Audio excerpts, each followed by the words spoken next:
Vous vous demandez peut-être qu'est-ce qu'un drone? Ne vous inquiétez pas, je vais essayer de répondre à cette question aujourd'hui. Un drone, c'est un appareil volant sans équipage embarqué auquel généralement on va accrocher une caméra. Pour le contrôler, on utilise une commande ou bien encore un programme intégré.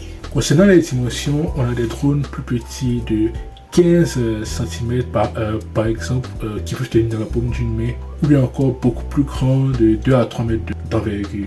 On peut classer les drones selon les différents usages qu'on en fait dans la vie de tous les jours. Par exemple, on a des drones à but récréatif qu'on utilise pour des vols amateurs ou bien encore dans des courses de drones. Des drones plus professionnels utilisés pour la réalisation de films au cinéma ou encore pour l'inspection de bâtiments. On a aussi des drones commerciaux qu'on utilise pour la livraison. On a aussi des drones qu'on utilise dans le domaine militaire pour reconnaissance, surveillance et autres. Et enfin, dans le domaine du secourisme en cas de catastrophe. Vous vous êtes peut-être déjà demandé quelles sont les principales composantes d'un drone. Ne vous inquiétez pas, je vais essayer de répondre à cette question aujourd'hui. Tout d'abord, on a le châssis, le squelette du drone qui peut être fait en fibre de carbone, en aluminium, en titane ou en d'autres matières plutôt résistantes. C'est un peu lui qui donne sa forme à l'appareil, également appelé frame en anglais. On a aussi le système de propulsion qui est composé de moteurs, d'hélices, de contrôleurs de vitesse et d'une batterie pour alimenter le tout. Le nombre de moteurs dépend du nombre de bras et donc d'hélices de l'appareil.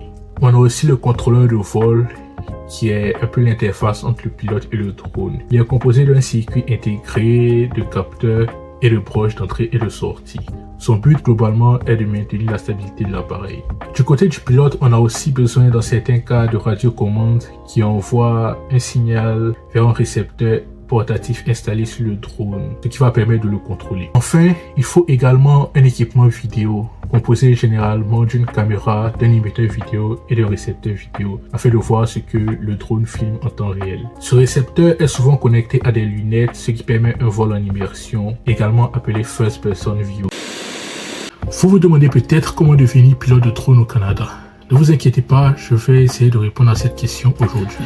Au Canada, il y a 3 certificats pour devenir pilote de drone. Une certification de base qui peut s'obtenir à partir de 14 ans, une certification avancée qui peut s'obtenir à partir de 16 ans et une certification complexe de niveau 1 qu'on peut obtenir à partir de l'âge de 18 ans. Chaque certificat répond à des différents règlements qui sont les suivants. Pour le certificat de base, il faut demeurer dans un espace aérien non contrôlé et loin des aérodromes, maintenir une distance horizontale d'au moins 30 mètres avec les passants. Pour le certificat avancé, il est possible de voler dans les espaces aériens contrôlés et près des aérodromes ou encore de voler à moins de 30 mètres des passants. Concernant le certificat complexe de niveau 1, à partir du 25 novembre 2025, il permettra de réaliser des opérations dans des zones aériennes non contrôlées, éloignées des aérodromes et à l'écart des zones peuplées avec un drone autorisé. À noter que pour ces différents certificats, on parle de drones pesant entre 250 grammes et 25 kg.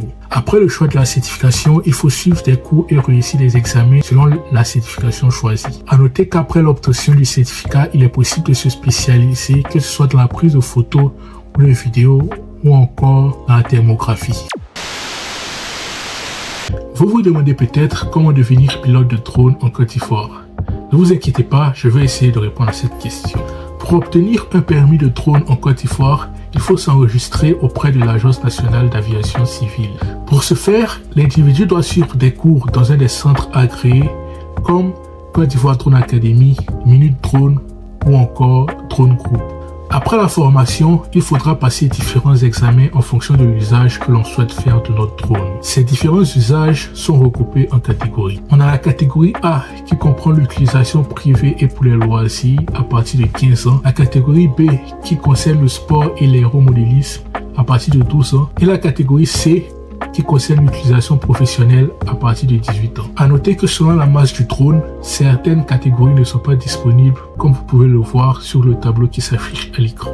Il faut prévoir environ 1 million de francs CFA pour la formation complète, 3 millions de francs CFA pour obtenir l'autorisation de l'ANACCI et enfin 1,5 million en cas de renouvellement.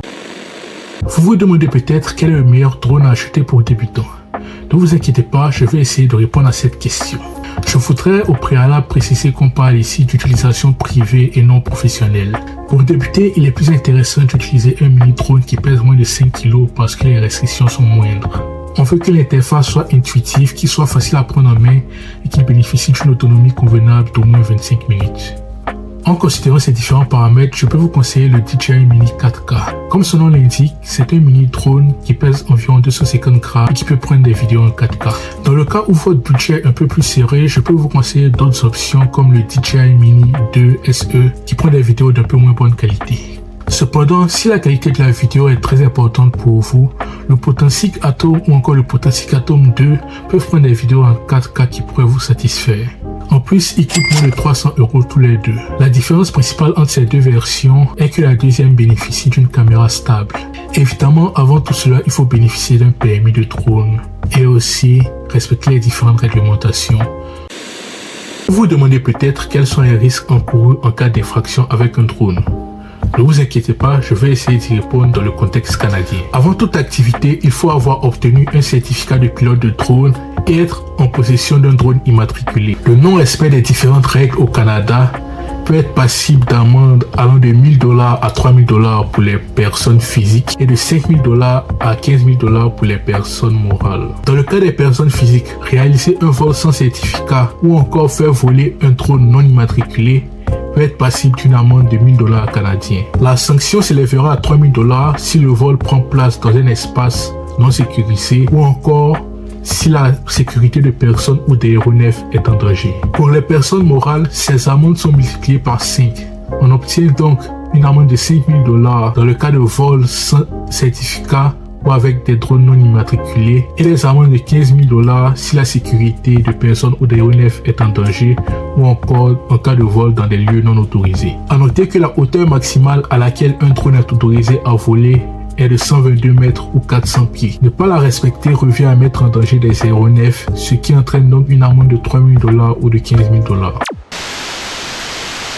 Vous vous demandez peut-être quels sont les risques encourus pour une infraction en drone en France. Ne vous inquiétez pas, je vais essayer de répondre à cette question. Tout d'abord, il faut savoir que les sanctions sont divisées en 3 catégories. Celles liées aux entorses aux règles administratives, celles en rapport avec le non-respect des règles de sécurité et celles concernant les atteintes à la vie privée.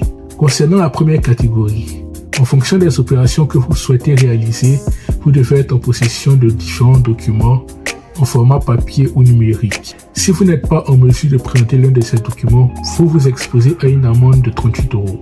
Dans le cas où vous faites voler un appareil sans permis, vous recevrez une amende de 450 €. De plus, faire voler un drone de 800 grammes sans l'avoir enregistré au préalable est passible d'une amende de 750 €. Concernant les infractions aux règles de sécurité, les amendes liées à celles-ci peuvent aller de 15 000 € à 45 000 €. Ne pas respecter les règles d'altitude maximale fait par exemple partie de ces infractions. Enfin, par rapport au respect de la vie privée, filmer une personne sans son consentement est passible d'une amende de 45 000 € et jusqu'à 1 an d'emprisonnement. Voici un tableau qui récapitule les différentes amendes à l'écran.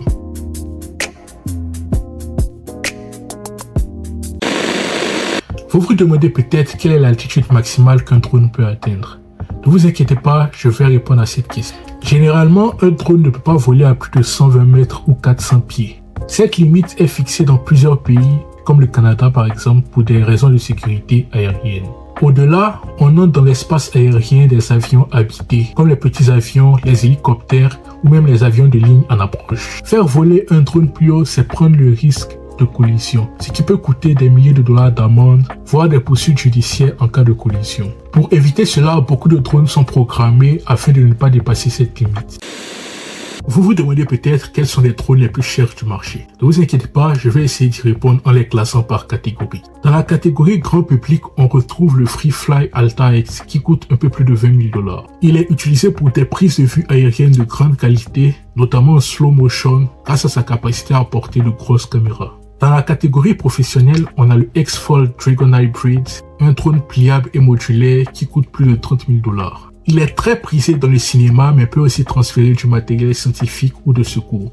Dans la catégorie industrielle, on retrouve le Volocopter Volodrone, un drone de transport lourd encore en phase de test. Il est estimé à plus de 100 000 $ et pourra être utilisé pour la livraison de cargaisons, pour la logistique ou même dans le domaine agricole. Enfin, dans la catégorie militaire, on parle de véritables avions sans pilote qui coûtent des millions de dollars. Par exemple, le BAE System Taranis, un drone furtif britannique, est estimé à plus de 200 millions de dollars. On a aussi le Northrop Grumman X-47B, un drone de combat américain encore au stade de prototype, qui est estimé à plus de 400 millions de dollars.